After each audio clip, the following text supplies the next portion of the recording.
Harlan Phineas Wersch, c'est mon nom. Je suis membre de l'Illumination et détenteur de la lumière de Moreau. Mon travail ? Chasseur de sorciers et de tout type de choses magiques contre nature. Toutefois, j'ai ce paradoxe plutôt agréable qui me revient en tête. Ma rencontre étonnante avec Zevana Aga, plus connue sous le qualificatif de Hollow Witch. Une drôle d'association pour un type qui ne peut pas blairer les sorcières. Mais ce jour-là, nous avions quelques intérêts communs. Je connaissais une des filles Kayazi qui composait sa bande. J'étais en route vers Corvis et me réchauffais auprès d'un bon feu à l'auberge du Cocardi, au sud de Féligue. Tara Sobieski était entrée dans la grande salle, et d'agréables souvenirs me sont revenus en tête. Cette fille de Korsk, à la démarche féline, dont le temps n'avait rien effacé à son charme si singulier. Elle me proposa de les escorter une partie du voyage. Pressée par le temps, la vieille n'avait pas d'autre choix que de traverser une partie de la forêt de Tornwood, ce qui n'était pas très engageant en soi compte tenu de la noirceur de ses récits.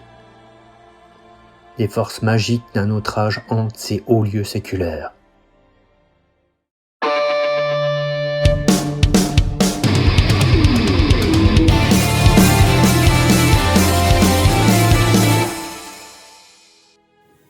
Hey, salut tout le monde, bienvenue sur la chaîne Dramatic Chic Punk.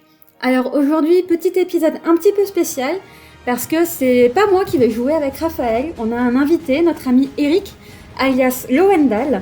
Le rapport de bataille aujourd'hui, ça va être les Circle of Orboros menés par le Warlock Cromac en Theme Force Devorer Oost, joué donc par Raphaël, contre les Cadors menés par la Old Witch de Lowendal en Theme Force Jaws of the Wolf. Et donc maintenant, je vais vous laisser la parole, les garçons. Eh ben, salut Eric, du coup. Salut vous deux. Et du coup, on va commencer par vous présenter le terrain, et après, on va partir sur la partie. Alors, on joue avec le scénario Singularity, donc tu as 2 flags, une zone ronde et une zone rectangulaire au centre de la table, avec un décor de prairie, donc 2 forêts, 2 zones de ruines qui font obstruction, un rocher qui fait également obstruction, et un mur. Nous sommes donc partis au petit matin, il faisait froid, mais le temps était clair. Une brume laiteuse s'évaporait de Tornwood. Le battle group de la vieille avait campé dans une petite clairière à l'abri du vent, composé d'un Jack Kodiak, d'un destroyer et de son fidèle compagnon de route, le Scratjack. Un châssis léger et primitif, sans bras, mais disposant d'un cortex muni d'un relais nodal, ce qui en fait un cas unique chez les Jack Cador. En éclaireur, un Widowmaker Markman ouvre la voie des piétons. Avec à ses trousses, le vaillant Kozit Yuriziax et son pote Manhunter. Puis, fermant la marche, Tara et sa compatriote Kayazi et moi-même. Nous avions marché 2 jours en lisière de forêt et avions fini par bifurquer à la ruine de la grande tour de Deepwood Tower, pour s'enfoncer dans l'antique royaume sylvestre, dans un craquement de bois mort. Sur un plateau légèrement surélevé, nous avions le lac des eaux aveugles en vue, lorsqu'à l'orée d'une clairière, nous les vîmes apparaître au clair matin. Un voyageur quelconque se serait peut-être senti en sécurité face à cette silhouette encapuchonnée de druides, mais l'instinct arcanique de la vieille femme faisait écho avec mes recherches sur les légendes du secteur. Ces 2 énormes haches ne trompaient pas. Nous étions en face de Cromac le Vorace. Lui-même ne chercha pas à nous duper. Il leva une main brillante, d'une acide lueur verte, et 3 pierres massives se matérialisèrent devant lui. Au même moment, une horde de Tarn ravageurs apparut à nos regards à l'est. Je reconnus parmi eux une créature répugnante et rongée par la haine que j'avais déjà rencontrée par le passé, et qui fit sans nul doute vibrer les narines des Cadoréens de notre bande. Le seigneur de guerre à l'épée démoniaque Orgoth, Maximus le Destructeur. À sa vue, la sorcière émit un grognement de dégoût teinté de vengeance. En ce moment, nos cœurs s'accrochaient encore à l'ombre rassurante des 2 colosses d'acier qui nous accompagnaient. Mais notre confiance se mua en une témérité grinçante lorsque nous les vîmes apparaître derrière les arbres. 2 gigantesques loups, d'une taille que je n'avais encore jamais contemplée, rejoignirent leur maître. Un Feral et un Pureblood nous faisaient maintenant face dans une posture de défiance qui ne laissait aucun doute quant à leur intention belliqueuse. Alors donc dans ma Theme Force, il y a la possibilité de placer une forêt d'un diamètre de 5 pouces. Donc je la place à cet endroit. Ok. Alors, pour le déploiement, donc c'est moi qui joue en premier. Et je commence en déployant donc mes Tarn Ravageurs tout à l'est, donc sur le flanc droit, avec Maximus. Ensuite, je déploie donc Cromac en milieu de table, ce qui lui permettra de gérer à peu près toute la table avec sa zone de contrôle. Et puis, je mets donc le Pure Blood près de la maison, et le Feral à la droite de Cromac. Alors donc au niveau de mon déploiement, donc il est composé du battle group de la All Witch, donc à ses côtés donc son fidèle compagnon Scrapjack, un Juggernaut et un Kodiak. Ensuite je place donc deux solos, donc Eurysyax et son ami Manhunter. Également un autre solo plus éloigné, donc il s'agit du Widowmaker, Markman. Et donc en unité, les filles Kayazi. Ok, et donc moi j'ai juste aussi un Advanced Deployment, donc toi tu as le Widowmaker et les deux chasseurs forestiers là qui sont en Advance. Ah oui, tout à fait. Ouais. Et donc moi j'ai mes 3 pierres que je place ensuite. Voilà, donc la partie commence, c'est moi qui joue le premier tour. Alors je commence avec donc les cailloux, donc les 3 pierres, donc les Shifting Stones qui vont s'avancer avec une téléportation à 8 pouces. Ensuite, je vais activer le Pure Blood Warp Wolf. Donc, comme tous les Warp Wolf chez les Orboros, donc il a le choix entre 3 options pour son Warping au début de son activation. Là, je vais choisir Spell Ward pour le protéger des sorts adverses. Ensuite, il va s'avancer, donc il va même courir à 12 pouces.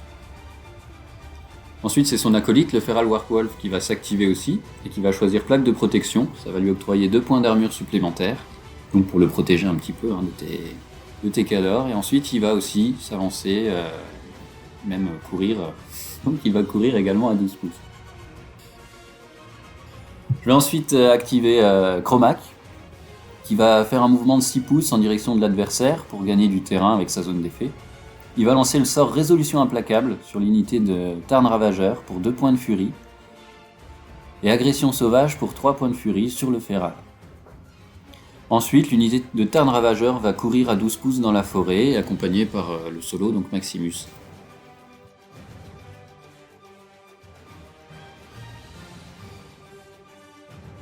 À mon tour, tout d'abord, au niveau du battle group de la All Witch, il y a donc le phénomène apparition, donc à 2 pouces, donc déplacement de 2 pouces de la All Witch et de ses Jack. Ensuite, les filles Kayazi se déplacent en direction de la ruine, donc pour se dissimuler un peu dedans, se mettre à l'abri.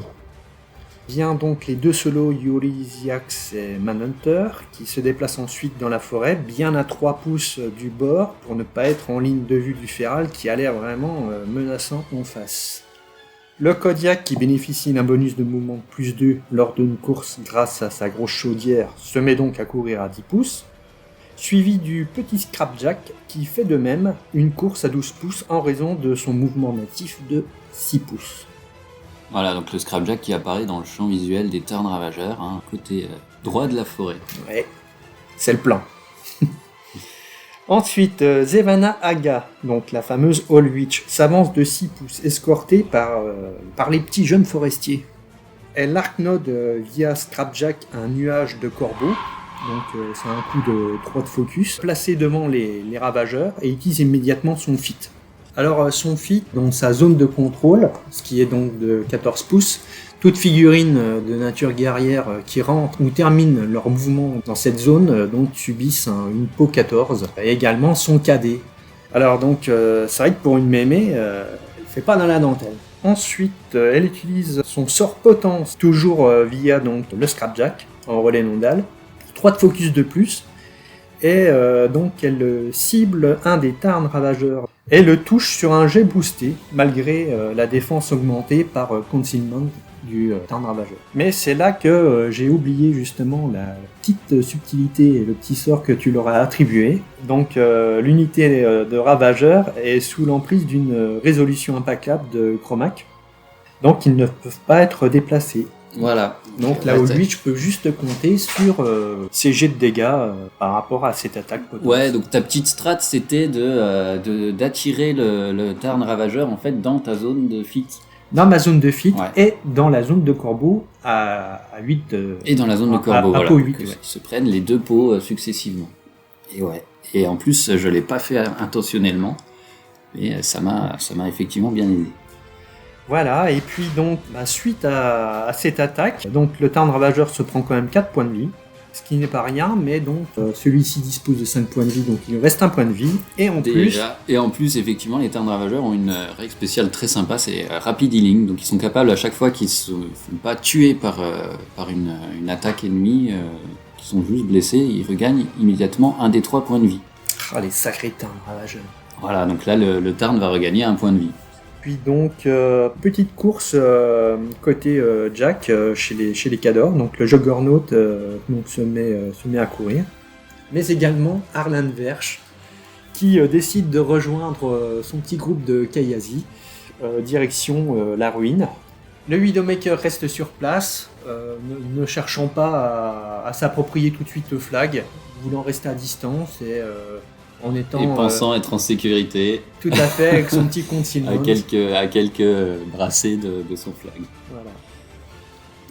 Alors du coup ça m'amène à mon tour 2, donc pendant ma phase de maintenance, normalement je devrais me frotter les mains parce que les Tarns ont subi des blessures et qu'ils ont vengeance. Donc ils ont droit à un mouvement de 3 pouces et à une frappe chacun. Sauf que je suis un petit peu embêté avec le fit quand même de ton Warcaster. Je décide que j'allais pas en tenir compte et que mes Tarns avec leur Rapid Healing devraient pouvoir tanker. Ou pas. Ou pas. Le modèle B meurt sur un jet de Tough raté, lorsqu'il essaye d'avancer, et son collègue soigne son unique point de vie grâce à Rapid Healing, ce qui permet aux Tarns de récupérer des 3 points de vie, je le rappelle, à chaque fois qu'ils sont blessés. Donc ça permet aux Tarns d'avancer, et lors de la phase de contrôle, Cromac va pouvoir licher sa furie et revenir à un total de 7 avant de maintenir ses sorts à upkeep. Cromac va ensuite s'activer, s'avancer un peu, et lancer le sort Warpass pour 3 points de furie. Alors Warpass, moi c'est un sort vraiment que j'aime beaucoup, ce qui permet, déjà c'est un sort à upkeep, et il permet en fait à une Warbeast de son Battle Group de se déplacer à 3 pouces à chaque fois qu'une figurine amie tue une figurine adverse dans sa zone de contrôle. Donc ça permet vraiment d'augmenter la mobilité des beasts. Donc suite à ça, le Pure Blood va s'activer, et donc là il va choisir l'option Spell Ward comme tout à l'heure pour se protéger des sorts, et il va charger le Widowmaker. Aïe aïe aïe. Voilà, alors là du coup c'est une petite blague que j'aime bien faire en fait, comme il a assaut, Super Blood, en fait il peut charger, louper une charge mais quand même faire un tir d'assaut. Et donc il a une portée avec son tir d'assaut de 19 pouces. C'est vraiment vraiment important. Et en plus avec le spray, il ignore Concealment. Donc il va utiliser son attaque de spray sur le malheureux Widowmaker. Il booste à la touche et aux dégâts. Le Widowmaker ne va pas survivre à ça et il fera donc une dernière veuve, sa propre femme. Aïe aïe aïe. Et surtout, grâce à la mort du pauvre bougre et grâce à Warpass, une beast du Battle Group peut se déplacer de 3 pouces. Ce sera le Feral qui en bénéficiera et qui enchaînera avec son activation. Il choisit l'option Warp Strength, qui va lui octroyer plus 2 en force, et il va charger le Juggernaut sans avoir à être forcé, car il est sous le sort à upkeep Wild Aggression de Cromac. Du coup, il se prend le feat de la Old Witch, il va perdre 8 points de vie dans la spirale 6, et donc pour un point de furie, il utilise son Animus Primal, qui va lui donner plus 2 en force et plus 2 en maths. Mais ça l'obligera quand même à entrer en frénésie au prochain tour, comme à prochaine phase de maintenance. Autant dire que là, le Feral, il passe en mode Ultra Hulk pour un tour, et j'espère bien le rentabiliser pour tomber le Colosse Cadoréen, quand même, parce que le Juggernaut, c'est pas simple à tomber. Donc sa première attaque de griffe à mat 9 contre une défense de 10 va passer sans problème, et donc là, c'est de la peau 19 boostée contre une armure de 20. Le Feral va infliger 12 points de dégâts dans la colonne 5 du Jug. Aïe aïe aïe. De la même manière, la seconde attaque de griffe passe et inflige 11 points de dégâts dans la colonne 1. Le Feral va ensuite enchaîner sur l'attaque de morsure, qui touche, avec une peau 18 boostée aux dégâts, 7 points de dégâts supplémentaires dans la colonne 3. Aïe. Et finalement, il va être forcé pour un point de furie, il va refaire une attaque de griffe, et il va vraiment achever le Jug. Oh, quel enchaînement. Après, ce sont les Tarn Ravageurs qui s'activent, les modèles A et C vont charger le scrap, mais ils se prennent la nuée de corbeau, Heureusement, ça leur fera pas d'égratignure. En revanche, ils se prennent également le fit de ton caster, encore une fois. Le modèle C va s'en sortir avec 2 points de vie, grâce au jet de Tauf réussi et à Rapid Healing. Le modèle A, par contre, va louper son jet de Tauf et va succomber. Donc les Tarns, vraiment, tout fit, il leur fait très mal. Et comme visiblement les Tarns n'apprennent pas de leurs erreurs, le modèle D et l'UA se déplacent également, se prennent le fit. Le premier subira 3 points de dégâts, il en soignera 2, et l'Unit Attachment subira 5 points de dégâts, dont 2 qui seront soignés aussi par Rapid Healing. Ensuite, Maximus va courir dans la forêt et il vient prendre tranquillement le flag, alors que les cailloux se téléportent plus loin sur le champ de bataille. Sur mon tour 2, donc pendant la phase de maintenance, l'apparition du Battle Group à 2 pouces de leur position. La Old Witch entretient également la nuée de corbeau grâce à son grand pouvoir qui lui permet donc d'entretenir sans dépenser de focus. Et puis donc la montée en pouvoir au niveau des jacks, le Scrapjack et le Kodiak. Les Kayasi s'activent et s'acharnent bravement sur le Tarn Ravageur qui est KO. Elle passe, elle le contourne et elle le chope au niveau de l'arc arrière. Et donc elle décide de faire une attaque puissante en combo strike. Donc avec 3D. Donc c'est du 13 contre une armure 17. Le Tarn Ravageur tombe raide mort. Ah là, il ne pouvait pas s'en sortir. Arlan Verge ensuite s'active, voyant toute cette manipulation de magie, d'animus, de sort entretien, ça éveille un petit peu ses sens. Et donc il avance de 6 pouces et charge son arme tranquillement. Mettons cartouche sur cartouche, il l'obtient donc sur un des 3 la valeur de 2, ce qui lui fait donc 3 bonnes cartouches à mettre dans le barillet. Il ajuste son viseur et vise le Tarn Ravageur D. Grâce à Purgatoire, donc il gagne un dé supplémentaire à la touche et aux dégâts. Et oui, parce que le Tarn Ravageur est affecté par un upkeep. Voilà, tout à fait. Et ça, il l'avait bien senti. Une bonne intuition de Arlan. Donc, il touche avec une peau 10 et 3D contre une armure 17. Il inflige donc 3 dégâts. Mais toujours ce fameux... Rapid Healing, ouais, ça. Donc ça lui sauvera quand même un petit point de vie, à ce Tarn Ravageur. Et voilà. Le second tir ne touche pas, mais le troisième, oui. Et cette fois, ni le Rapid Healing et ni le jet de Toff ne pourront en venir à bout. Le Tarn va mourir dans d'atroces souffrances. Voilà, Arlan referme son livre sacré de Morrowind et son travail accompli. Pour ce tour, du coup. Ouais. Donc ensuite, il y a une petite activation au niveau du Manhunter qui, sous l'influence de Yuri Ziax, lui permet de récupérer Treewalker et de charger à travers donc une forêt. Donc merci l'ami, il charge donc le Tarn Ravageur avec un tir de touche, une mat de 8 contre une défense de 13. La première attaque loupe malheureusement, il perd son bonus de charge.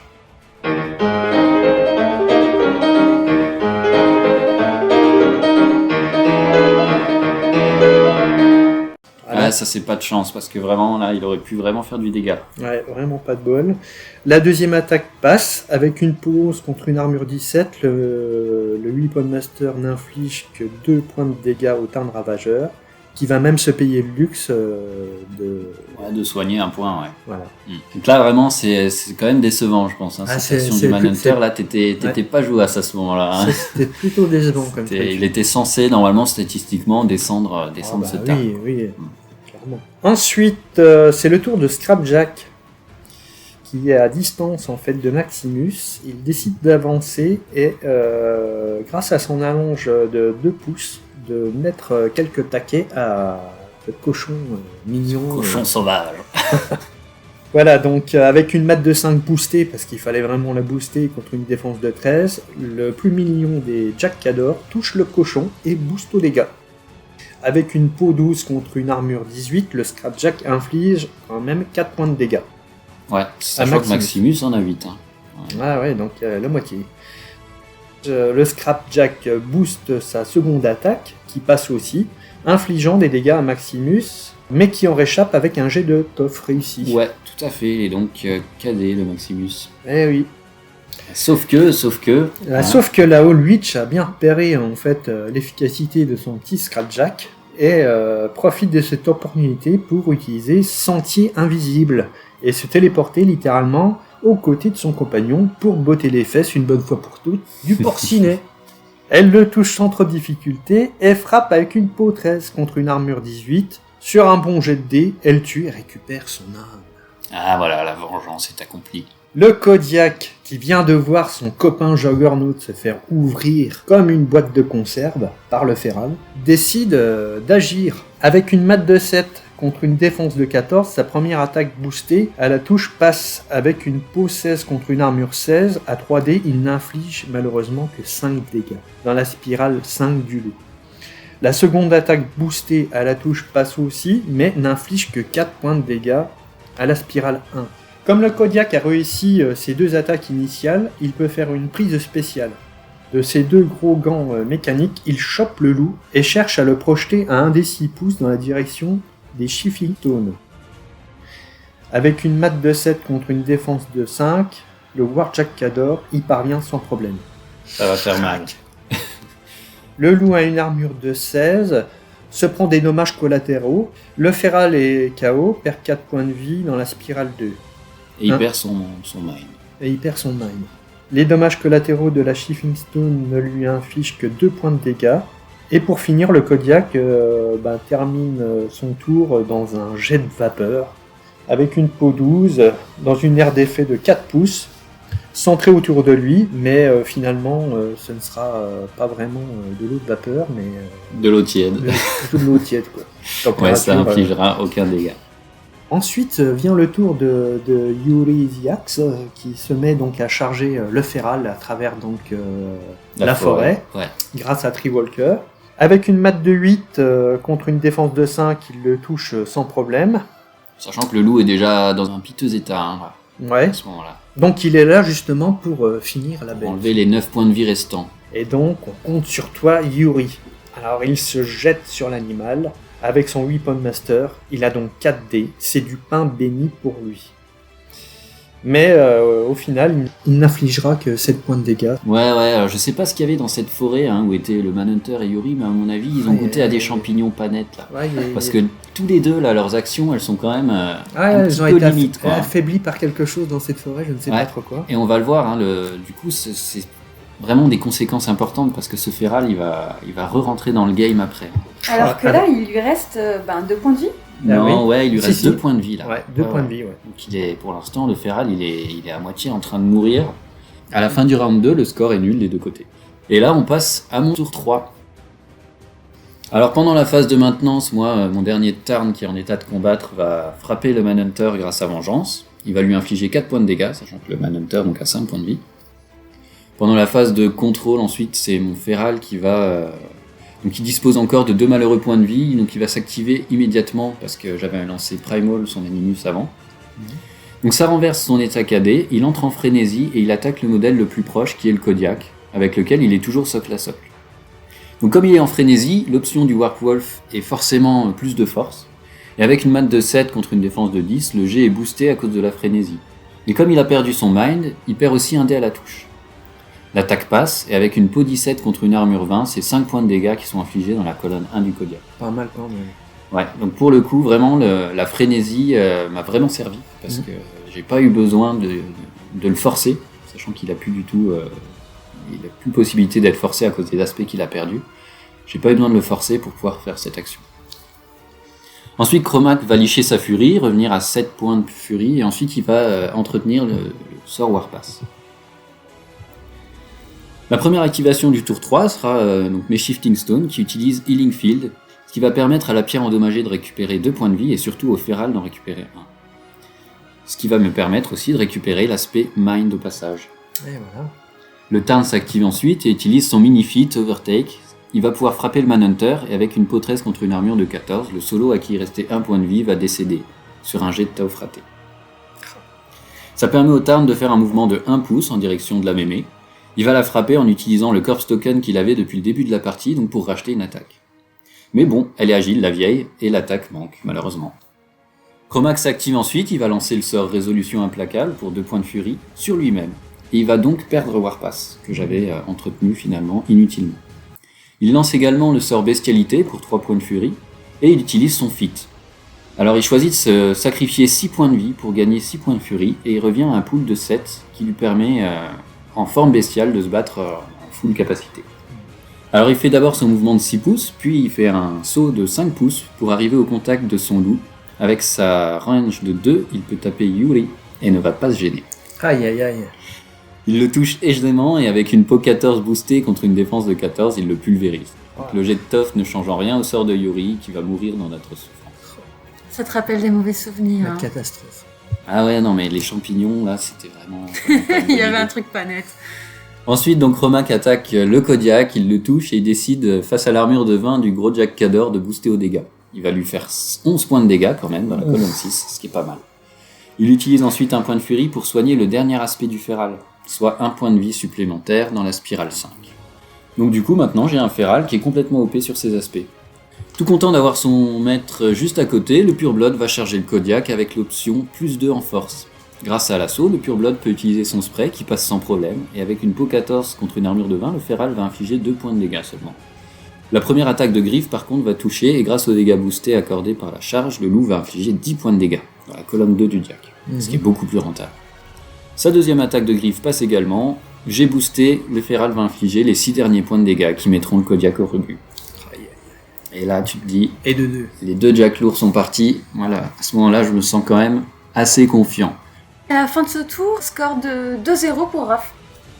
Alors, donc le tour 3, un peu dépité de voir tous ces Jacks partir du côté Cador, là où Witch refait une apparition avec son Battle Group, qui, en l'occurrence, il n'y a plus que Scrapjack.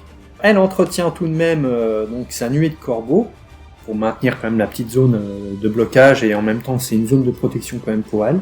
Elle convertit l'âme de Maximus en focus, ce qui lui fait donc 8 focus, au lieu de 7. Et puis donc Scrapjack monte en pouvoir et gagne donc son bonus de focus. La première activation donc du tour, c'est celle d'Arlan, car elle se sent en confiance, Arlan. Donc il charge à nouveau son arme, et sur un super jet, il va mettre 4 cartouches dans son barillet. Alors là, moi je serre les fesses parce que quand même, j'ai mon Warlock qui s'est bien avancé, qui a un upkeep sur lui, Arlan qui a 4 tirs, donc là je me dis... ça sent pas bon du tout, quoi. Et mon allégeance, elle vient juste de passer de Orboros à Cador. Juste sur ce jet. Donc Arlan, plein de conviction. Le chargeur plein, Arlan vise Cromac. Avec une rate de 6, ce qui n'est pas gagné au départ, contre une défense de 15, Arlan doit faire 9 avec 3 dés tout de même. Le premier tir touche avec une peau 10, contre une armure de 19, Arlan parvient honorablement à infliger 5 points de dégâts. Et Cromac... pour l'instant, ouais, il décide de les encaisser, hein, malgré qu'il ait de la furie sur lui. Le deuxième tir ne touche pas. Arlan réajuste son viseur, se concentre, il peut mieux faire. Le troisième tir touche et inflige à nouveau 5 points de dégâts. Que Raph hésite un peu. Ouais, mais finalement je les transfère, mais j'ai longuement hésité, ouais. Là, il a senti quand même un petit peu de tension quand même. Voilà, non mais grosse tension là, à ce moment-là. Hein. Avec les calculs de proba, donc je décide de transférer les dégâts au Pure Blood, voilà, pour un point de furie. Et puis donc le dernier tir touchera, mais ne fera pas de dégâts. Ouais. Voilà, donc c'est la fin du tour d'Arlan. Donc vient le tour des Keiasi. Les Keiasi ont une carte à jouer. Elles vont s'occuper du Warlock. La première charge et la seconde court à ses talons, car elle n'a pas la possibilité de charger. Juste trop loin, ouais. Un peu trop loin. Mais décide de l'accompagner pour bénéficier du bonus d'attaque de flanc, travailler donc en tandem. Donc avec une mat de 9 contre une défense de 15, les lames de la Keiasi s'enfoncent dans la chair de Cromac, lui infligeant 4 points de dégâts. Aïe. Donc là je les prends aussi, hein. Donc ça commence à en faire des points de dégâts. Mais il y en reste quand même. Ouais, et puis j'étais content que Arlan ait loupé 2 tirs, parce que franchement sinon il aurait pu faire très très mal. Donc vient au tour de la vieille sorcière de s'activer. Donc elle décide de charger le ravageur à proximité, ne faisant qu'une bouchée de lui sur ses jets d'attaque et de dégâts boostés. Puis elle récupère son arme. Les termes ravageurs là, ils servent que à se prendre des coups dans la tronche et à absorber, Ouais, puis à encaisser avec leur les ressources de Cador. Le Scrapjack charge ensuite le Warlock. dans son arc arrière En plus, pour ouais, bénéficier en arc arrière. d'un petit bonus à la touche. Avec une mat de 7 contre une défense de 14, l'attaque de charge, eh bien elle loupe.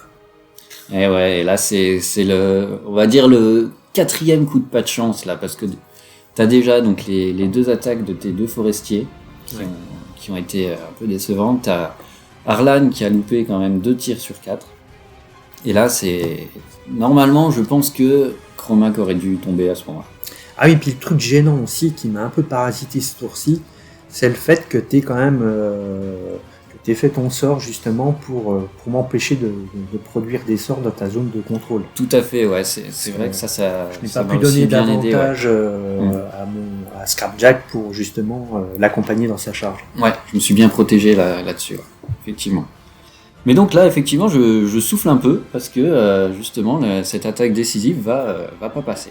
Et donc Scrapjack décide de faire donc sa 2e attaque, qui aura peut-être un peu plus de chance. Il utilise un focus pour une 3e attaque. Ouais, parce que la 2e loupe. La Encore, deuxième, du coup. la deuxième Ouais. loupe, ouais. Et donc il utilise son point de focus avec une peau douce contre une armure 19. Le Scrapjack ne fera pas un seul dégât. Avec un ultime point de focus, la 4e attaque de Scrapjack touche et inflige finalement, à force d'acharnement, 4 points de dégâts que Chromac transfère. Au Pure Blood, ouais, dans la spirale 3. Donc le KTC, c'est pas trop fait pour les Lightjack. Ouais, pourtant il était à portée ce KTC là. Il lui manque des bras à ce Jack. Ouais, c'est vrai. Faudrait qu'elle lui paye des bras, là, la petite mamie. Donc du coup, on termine le tour 3. Sur un score de 2 points pour Raph et 1 point pour Eric. Donc je passe à mon tour 4, et donc là, avec toute cette bonne fortune qui m'a protégé pendant le tour 3, je me dis c'est que forcément les dieux d'Orboros sont de mon côté. Donc Chromac va choisir de rester en forme bestiale. Le sort bestialité expire car il ne dure qu'un tour, et la forme bestiale de Chromac ne lui permet pas de toute façon d'entretenir les sorts à upkeep. Donc il se trouve un peu tout nu en termes de sorts. Il va licher 6 points de furie sur ses bis, et du coup il remplit pas son pool au maximum. Donc la première activation du tour sera celle du Feral qui revient dans le game après s'être soigné. Il fait une rotation sur place histoire de se débarrasser de la Kayazi la plus proche et la seule à portée. Avec une mat de 7 contre une défense à 17, le Feral touche sur un jet boosté et sans surprise va écraser la Kayazi entre ses mimines poilues. Ah, schlack. Ah ouais. Il est ensuite forcé pour se soigner encore de 1 des 3 points de vie et il regagne 3 points. Donc là c'est bon, il est de nouveau alerte et c'est le Pure Blood qui va s'activer ensuite. Toujours avec l'option Warp Strength qui lui octroie plus 2 en force, il commence par se soigner 2 points de vie, puis réalise un mouvement pour arriver au corps à corps avec le petit Scrapjack. Oh non, pas lui. Et ouais, et sur un jet d'attaque à mat 6 boosté contre une défense de 14, le loup va toucher, il va attraper le Scrapjack avec ses 2 pattes et le lance dans la direction d'Arlan, qui voit le Jack s'écraser à quelques pouces de lui en fait.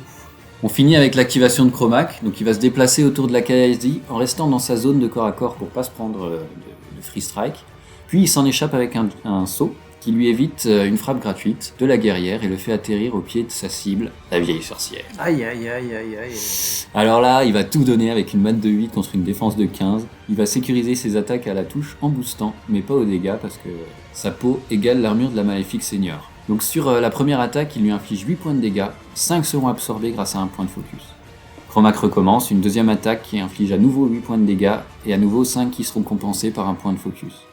Une troisième attaque, 10 points de dégâts, la vieille carne utilise un nouveau point de focus. Et son dernier point de focus. Ouais, sauf que du coup Chromac il voit son stock de Furis diminuer, et sous les effluves de Naphtaline, Chromac commence à paniquer, il va se déchaîner. Il utilise ses derniers points de furie pour une quatrième et ultime attaque, qui sonnera le glas de la mémé à 2 points près. Ah, Donc c'est passé, mais de tellement peu. Là c'était vraiment le KTC au poil de cul. Surtout que si à ce moment-là il descendait pas à la mamie, c'est la mamie qui le descendait juste après. Ben voilà, c'est ça. Donc là il se disait mourir de cette façon-là, Une toute petite mamie c'était vraiment triste, quoi. contre cette grosse biste, ça aurait été quand même assez épique. Pendant ces quelques jours passés en compagnie de la Woolwich, je n'ai pas appris grand-chose de ce casteur légendaire. La vieille n'est pas vraiment loquace. C'est une louve solitaire, décrépite et bossue, comme le mentionnent les différents contes à son sujet. C'est un être discret et très habile dans l'art de s'éclipser. Son regard est également difficile à cerner. Jovial de prime abord, mais toujours voilé d'une aura sombre et malveillante, nous invitant à garder nos distances. cette relation si profonde qu'elle entretient avec son Jack et ses corpos. La vieille sorcière restera un mystère, tout comme cette disparition dans une envolée de corbeaux. Quant à Scratch-Jack, après sa chute brutale, titubant, il refit une apparition en direction de sa maîtresse affaiblie et disparut à son tour.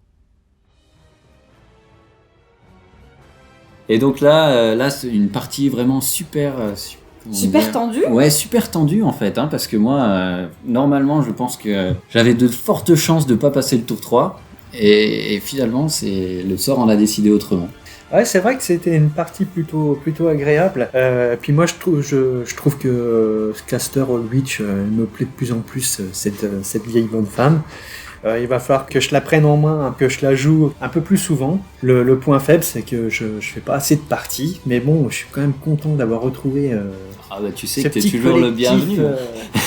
Qui est plein d'envie pour faire des parties. Donc en conclusion, j'aime son style à la Allwitch, son style de jeu de déni et de mouvement, c'est quelque chose que j'apprécie beaucoup. C'est vrai qu'elle reste fragile, donc moi j'ai tendance un peu trop peut-être à l'exposer, à le mettre directement dans le champ. Puis bon, c'est vrai qu'elle est gourmande aussi un peu d'âme, et c'est peut-être sa petite faiblesse qui... Et ouais, et puis quand les dés veulent pas aussi, parce que là c'était vraiment ça sur cette partie. Je dois quand même dire que j'ai été tiré d'affaire sur de nombreuses situations grâce à ma chance.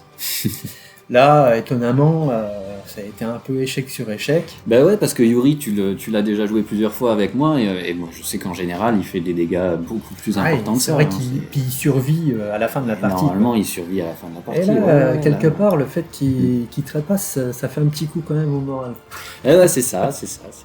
La bonne découverte, c'est quand même Arlan Verge. Ouais, l'homme de la partie. L'homme du jour, c'était Arlan. Ah oui. C'est la première fois que je le jouais. Ouais. Et c'est vrai que sur ce format-là où il y a quand même un peu de magie, un peu d'animus, entretien, ce genre de choses, c'était sa révélation, quoi. Et ouais, j'ai bien vu que Daphné avait un petit penchant sur le... Daphné est tombée sous le charme. Sur le Morrowind. Ouais. Ah oui, des petits oublis comme d'hab. Donc c'est le manque de régularité. Comme pour mon feat qui met KO toutes les figurines guerriers. Et ça, les figurines guerriers qui ont fait le déplacement en fait dans la zone auraient dû être KO et avoir une défense de 5. Donc ce qui implique justement pour le Manhunter la difficulté à toucher lors de sa première charge, et il aurait dû dégommer le Tarn Ravageur. Ah oui. Voilà, de ne pas jouer régulièrement, on oublie pas mal de trucs, mais ça fait partie du combo de ce jeu, quoi. Le Widowmaker aussi, Markman, je le crois à chaque fois indétectable et puis invulnérable, parce qu'il a stealth. En fin de compte, c'est vrai qu'il faut quand même le protéger. Et puis il y avait la pression aussi du flag, de l'exposer pour tout de suite marquer le flag, alors que le flag, c'est vrai qu'on commence à scorer à la fin du deuxième tour du deuxième joueur. Donc on a largement le temps de le positionner.